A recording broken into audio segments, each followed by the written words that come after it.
You thought the Final Fantasy situation was over? It got even kind of worse, and but we still have some cool cards to talk about. But yeah, Final Fantasy, they're doing too much. They're doing too much.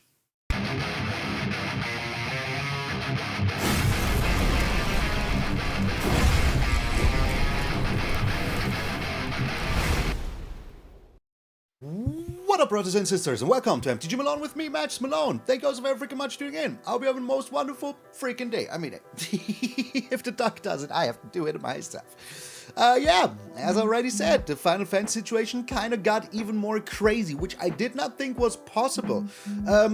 Stop writing me. Which I didn't think was possible, and yeah. But we're here. A lot of crazy things has been happening since the last video, things that I never thought would happen. I thought that the situation would maybe slow down, but it speeded up even freaking more. But before we talk about that, I want to talk about some good things first. Like, what I absolutely want to say, the whole situation is just the collector's market. I don't think that people should be going so crazy for the collector's market. But before we do that, I want to talk about some new cards that got me very, very excited, because I will be playing the set on the, wait, let me double check so that I don't talk out of my behind. Next week, the 4th and the 5th, there will be an early access event on Arena. So that means in 1 week we will be able to see the cards played out, which I am super excited for. Only 1 more week until the new meta is amazing. So yeah, I'm very, very much looking forward to that. And I hope you do too, because the set looks pretty cool. So I'm very, very excited. But what are the cards? Well, we were hoping to see more of the crystals, and we absolutely freaking did. We got, for example, the white crystal, the wind crystal, which is pretty cool. So all the crystals are like the medallions back then. I don't know if you remember the medallions, like ruby medallion, sapphire medallion, stuff like that. They just said like certain colors cost 1 less to cast. If you're a modern player, you know that there's Ruby Storm, for example, right now. There's a whole deck that is playing around it with Ral and everything, where red spells just cost 1 less to cast. It's also very like popular in Commander, all these crystals, all these medallions. So will the crystals be as well? Well, they're a little bit more expensive. They're always like linked to the color as well, so they're not colorless themselves. But like, let's talk about it, you know? The wind crystal.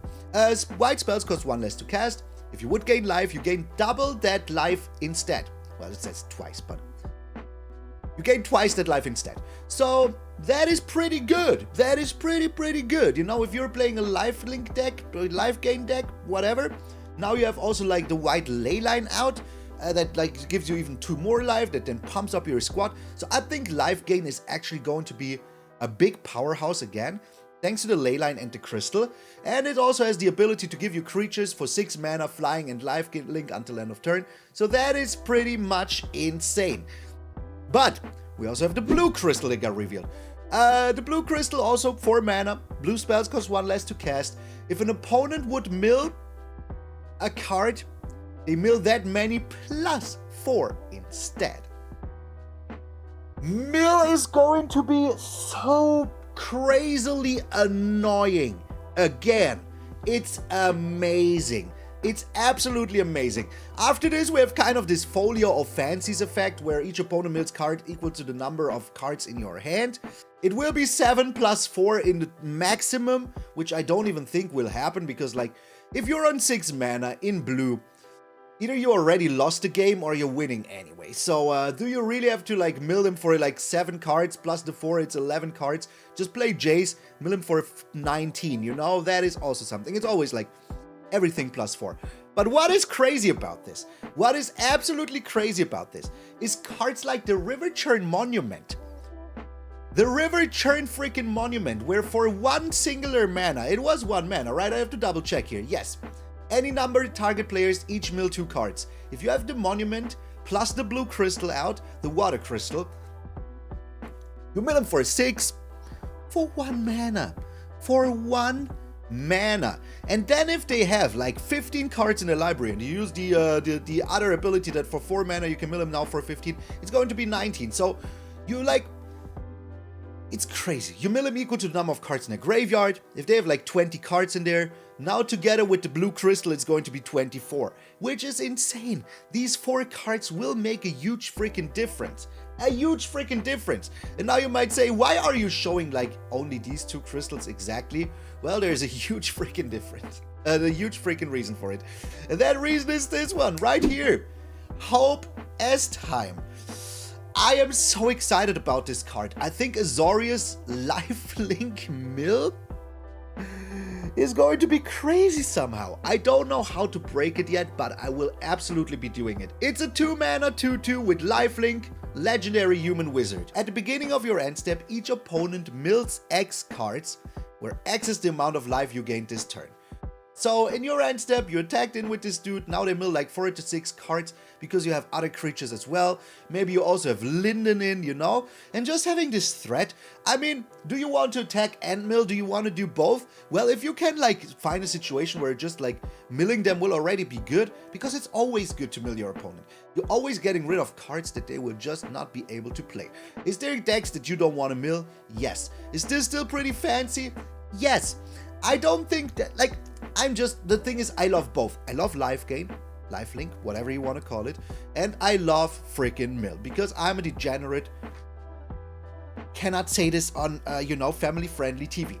But this is just very, very cool, and I'm very excited for it. Like, there is so many ways to gain life, and there is so many ways to mill your opponent now, and this is one of them. And I think it's very, very funny that we have the Wind Crystal, then we have the Water Crystal, and then we have Hope as Time, bringing the hope for a mill. Like, you know, you just have so many ways to just gain life without even attacking in.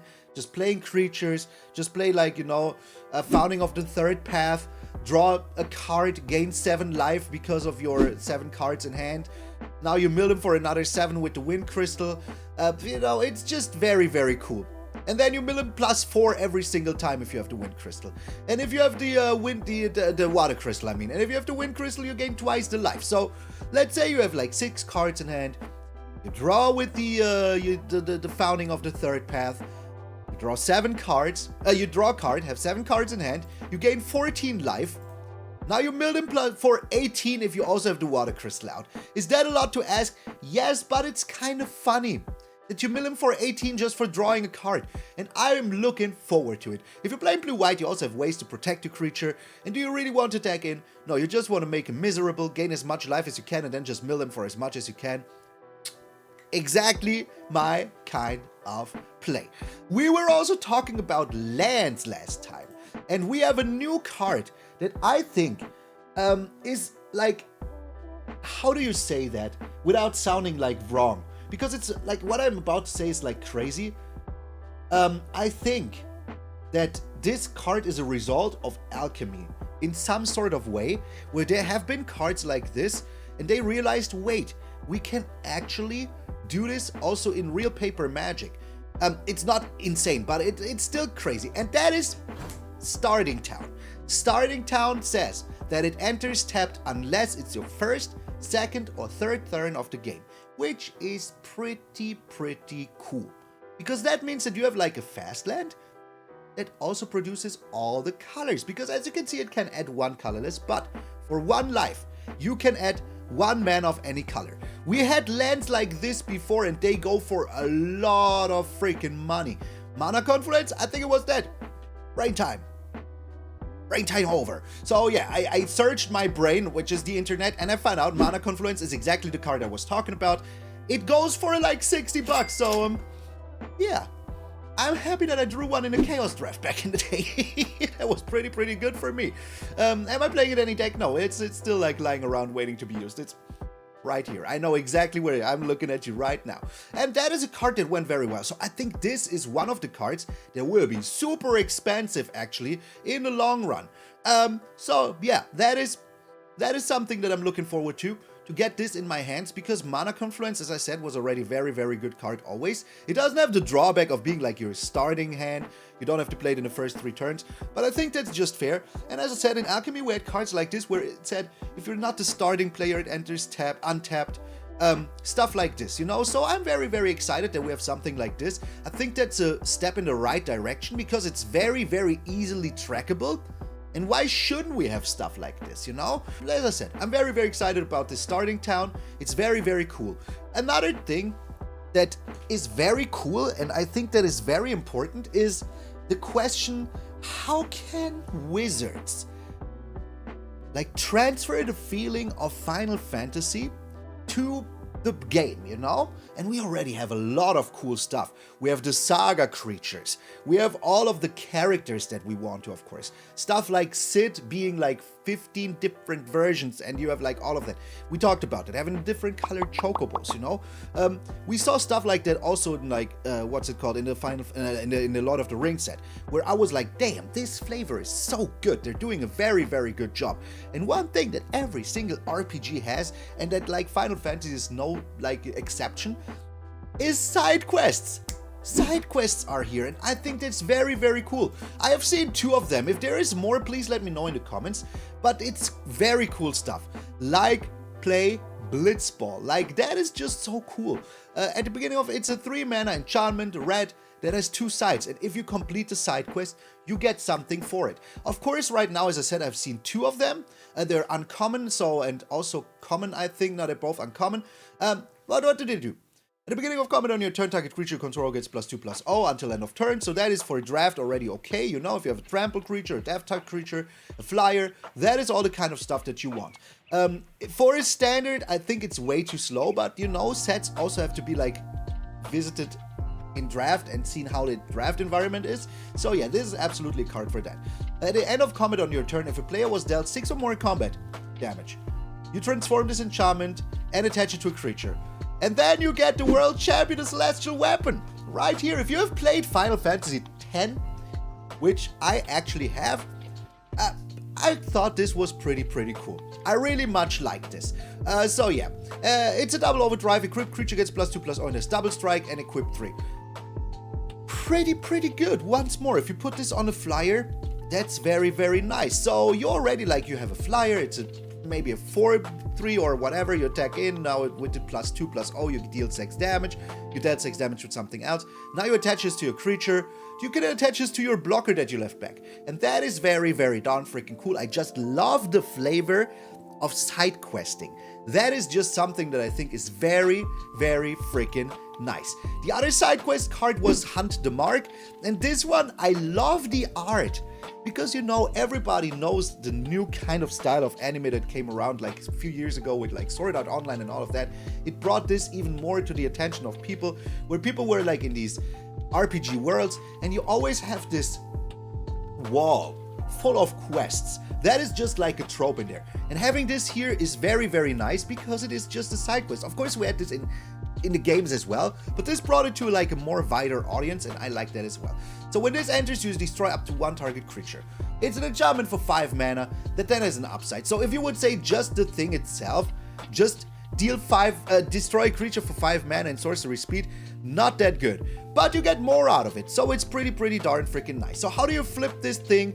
At the beginning of your end step, if a creature died under your control, after an opponent's control, you create a treasure. And then if you throw more treasures, you transform this enchantment. So pretty good. There is ways to make treasures, make the treasures, you know, destroy your opponent's creatures, and it's very good. You have to do this all during your turn. It's still an uncommon for draft, that's very good. Then it transforms into Yasmat, the Ultimate Mark.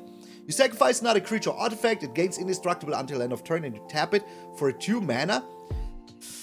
Pretty good. Pretty good. This is either a very good blocker or just a very good attacker, because you must remember, yes, you have to tap it, you know, you sacrifice one of your artifacts, like the treasures that you made, to give it indestructible, but you can do this anytime. So even if it's tapped already, you have to tap it again, but who does even care about that? So yeah, that is something that I want to talk about a little bit here. I think the new cards are pretty cool, and I like them a lot. It's something that I would, like, you know, that I want to bring to your attention. And before we get into the meat and potatoes of, like, it got worse. It got somehow worse, and I don't know how they did it. We were talking about the whole situation that the packs get very expensive, and I was like, yeah, that's the end of it. It's not. Things got actually way more expensive. Way more. I mean, look at this. Look at freaking this. $743 brother, fans are scared. Fans are mad because fans want this. This should be for the fans. This should not be for investment market. A lot of people will say, hey, I mean, as long as people pay the price, we will be all right. People pay the price because that's the price and they have no value for their money. I totally understand. I don't care about money. Like, I need money. I care about money in the sense that I say I always need enough to feed my family and my loved ones and everything will be all right, But I don't care enough for it to say, let's invest, let's work 19 hours a day to have like 12,000 euros every week. I could do that. I could become a CEO of madness or whatever and do that, just, I don't want that. I want to be happy. I want to be like, living a long, fulfilled life. That is all I want. And the fulfillment doesn't come out of money. So I totally get that if you want to like throw away your money, do it. But there is a limit. There is a reason I don't have a PlayStation 5. I rather wait 2 years until God of War comes to the computer before I pay 500 euros to get a PlayStation 5 just to play God of War. There is a limit. But I will still pay 100 euros to go eat a very fine dinner with my family, I will absolutely do that. So, being irresponsible doesn't mean that you have to take it to a whole new level. But this, right here, 740 freaking bucks for 12 packs of cards? Brother, that is too much. And people are rightfully mad. I mean, look at the commander decks. 675 euro. That is like, how much is that? Let me double check. Let me freaking double check. I had a thing open. So 647.74 euros is $767. $700 for 4 commander decks. If you give me $700, I will build you 10 commander decks. And they will be freaking good to play with. You will still have fun. You don't need this. If you think you need this, you are wrong. And people are mad. And we have some more prices. This is the absolute tip of the iceberg. But $700, $670 for the collector box. I said it already. This is the same price as the commander decks. $640 a euro. 640 euro is also like, almost the same. It's too much. It's too much. It's just crazy. Oh, the cheapest I could find, $580. And what a surprise, out of stock. Right here. Out of stock. Out of stock. People are actually buying it. But real fans, I promise you this, I have seen them in the comments and we will be looking at some of them right now. Real fans are freaking scared. They don't like this. They absolutely don't like this. I've been looking at all of the comments, like the video went a little bit crazier than I thought, but there's people that were actually waiting for the set. People were excited about this set. And I have to disclaimer, okay? I am talking about the collector's prices. But people were freaking excited about this set. And now there's comments like this. I've waited years for this set. And now I don't see myself getting anything. So sad. Absolutely sad. Absolutely sad. People don't want the regular cards, they want the cool cards, of course, So I totally get it. For this one. I've been playing Magic for 14 years and Final Fantasy has been my favorite game series for 25 plus years. And I can't bring myself to buy these products because they're so freaking expensive. Hey, I would like the cool artwork. I'm a Final Fantasy fan. I would like to see the original artwork out of the books or whatever, or the pamphlets and all of that. Cannot get it because they're a collector's boost. And a collector book is like $100. What's a big whoop? What's a big whoop? Just don't you guys have money? Don't you guys have cell phones? Yeah, I mean, hey, why not sell your kidney? People love the set design, but just get the commander decks, play on Arena. If you are about to playing, it's fine. But some people want to collect it and they're not allowed to. Or it is one. I've never been in the MTG world. As a Final Fantasy fan, I'd like to get into this, but this seems like a big ask. Absolutely. A bit of Final Fantasy fan since I played the original on the NES as a kid. I won't be getting those collector packs. I pre-ordered commander decks and that's it. I look for the singles when they're available. I want cool art style or something way cheaper. I mean, good luck getting them anyways, because they are out of stock. So, yeah. And once more, this is Final Fantasy fans, the ones they want to reach. And the news will not be, oh, hey, you can still get normal packs for $650, you know? You can still buy a whole box of cards for $130. That's still a normal price. It should be $30 cheaper, but we're not talking about that today. That is the whole spiel. You could still get those. You could go one further, like some other people in the comments. Proxy everything, you know? I've gone to conventions, game stores, nobody cares. Or, you know, Final Fantasy or Proxy Fantasy. You decide. Fans will not proxy. Psh, get out of here. People that want to play with proxy. But the thing is, the news will be this. Freaking $743.96 before shipping, before taxes, for a box of cards. That is what people will see. That is the thing people will see. It's kind of genius still. And I want to talk about this also very quick. They're doing a very good job at staying relevant, you know? Wizards does an insanely good job at staying relevant and bringing themselves to the spotlight. But they have been pushing the boundaries very hard. You might now say it's Hasbro, okay? I don't care. The people in charge, those people, they are doing too much. See how I'm using my hands to emphasize? That is what I mean. Fans are scared, and rightfully so. Because the news will never be, oh, there was a Lord of the Rings set that had a cool Gollum art. No, the news is, there's a Lord of the Rings set with one of ring, and Post Malone bought it for $2 million. That is the news that Reuters will write about. That is the news that Wall Street Journal will write about. And that is the news that we will be getting here. There is collector's booster displays with a 77 out of 77 Chocobo. People will hear that. Chocobo. And people will hear that and be like, oh, that is effing expensive. I'm the other people. I would say frickin', you know me. But they will say other things. They will be very mad and sad. I've seen so many comments. You can go to the video right now and see how many people commented that they're very sad, very like disgusted about the prices. They don't like it. And a lot of people call it like loot box and everything. I think it's just they know they can make the money because they know that people love Final Fantasy. People will just buy this. Who are the people that buy this? We have three kinds of people that buy this. People that genuinely want it. People that will be like, you know, oh, I love Final Fantasy and I think this is a cool investment. And then, this right here, this finger in the middle, that's the scalpers. Those are the people I hate the most. Those are the people that will be asking you to buy this from them for $1,000 in a month. And that is what is crazy.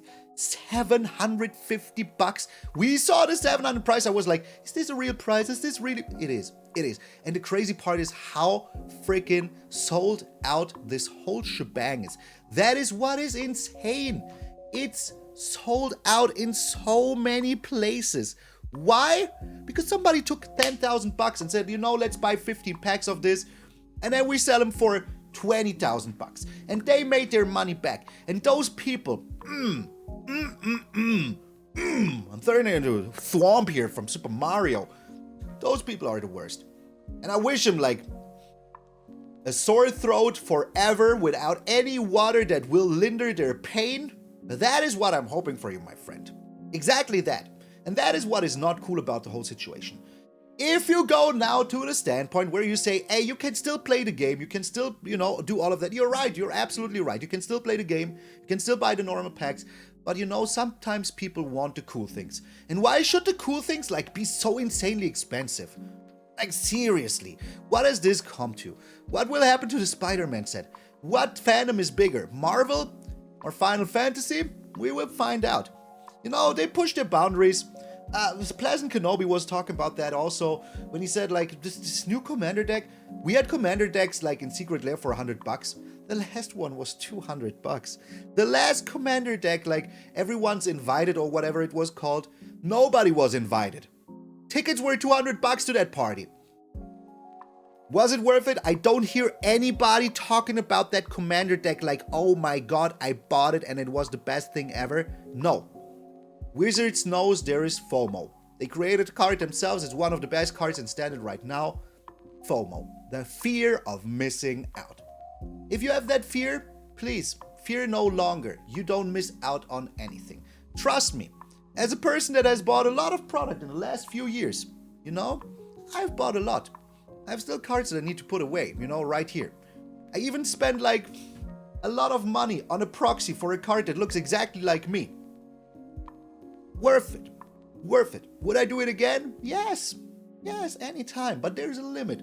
I will never, ever, in a bajillion years, pay $700 for a box of cards that doesn't already has the value. Most sold set is Final Fantasy until now.